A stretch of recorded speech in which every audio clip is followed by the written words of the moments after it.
খোড়া মনু মিয়া আর নেই। আর কাম নাই, আর কাম নাই। আজ শনিবার সকাল 9:30টায় নিজ বাড়ি কিশোরগঞ্জের ইটনায় ইন্তেকাল করেছেন তিনি। তার মৃত্যুতে এলাকায় শোকের ছায়া নেমে এসেছে।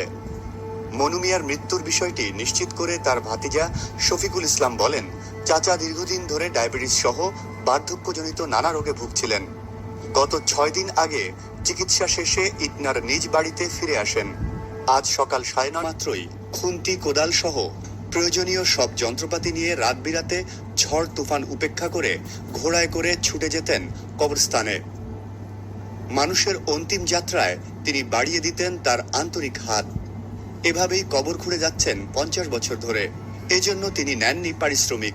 মনু মিয়ার ডায়েরির তথ্য অনুযায়ী এ পর্যন্ত তিনি কবর খুঁড়েছেন 3057টি। কবর খুঁড়তে দূরের যাত্রায় দ্রুত পৌঁছাতে নিজের ধানি জমি বিক্রি করে কয়েক বছর আগে একটি ঘোড়া কিনেছিলেন মনু মিয়া। ঘোড়াটি সচল রেখেছিল তাকে।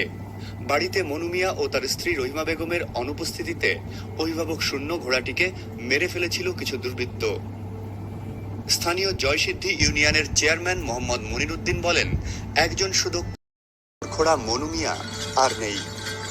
আর কাম নাই, আর কাম নাই। আজ শনিবার সকাল 9:30টায় নিজ বাড়ি কিশোরগঞ্জের ইটনায় ইন্তেকাল করেছেন তিনি। তার মৃত্যুতে এলাকায় শোকের ছায়া নেমে এসেছে। মনু মিয়ার মৃত্যুর বিষয়টি নিশ্চিত করে তার ভাতিজা শফিকুল ইসলাম বলেন, চাচা দীর্ঘদিন ধরে ডায়াবেটিস সহ বার্ধক্যজনিত নানা রোগে ভুগছিলেন। গত 6 দিন আগে চিকিৎসা শেষে ইটনার নিজ বাড়িতে ফিরে আসেন। আজ সকাল 9:30 মাত্রই খুন্তি কোদাল সহ প্রয়োজনীয় সব যন্ত্রপাতি নিয়ে রাত বিরাতে ঝড় তুফান উপেক্ষা করে ঘোড়ায় করে ছুটে যেতেন কবরস্থানে। মানুষের অন্তিম যাত্রায় তিনি বাড়িয়ে দিতেন তার আন্তরিক হাত। এভাবেই কবর খুঁড়ে যাচ্ছেন 50 বছর ধরে। এজন্য তিনি নেননি পারিশ্রমিক। মনু মিয়ার ডায়েরির তথ্য অনুযায়ী এ পর্যন্ত তিনি কবর খুঁড়েছেন 3057টি। কবর খুঁড়তে দূরের যাত্রায় দ্রুত পৌঁছাতে নিজের ধানি জমি বিক্রি করে কয়েক বছর আগে একটি ঘোড়া কিনেছিলেন মনু মিয়া। ঘোড়াটি সচল রেখেছিল তাকে।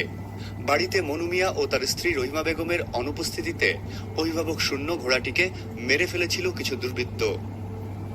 স্থানীয় জয়সিদ্ধি ইউনিয়নের চেয়ারম্যান মোহাম্মদ মনিরুদ্দিন বলেন, একজন শুধু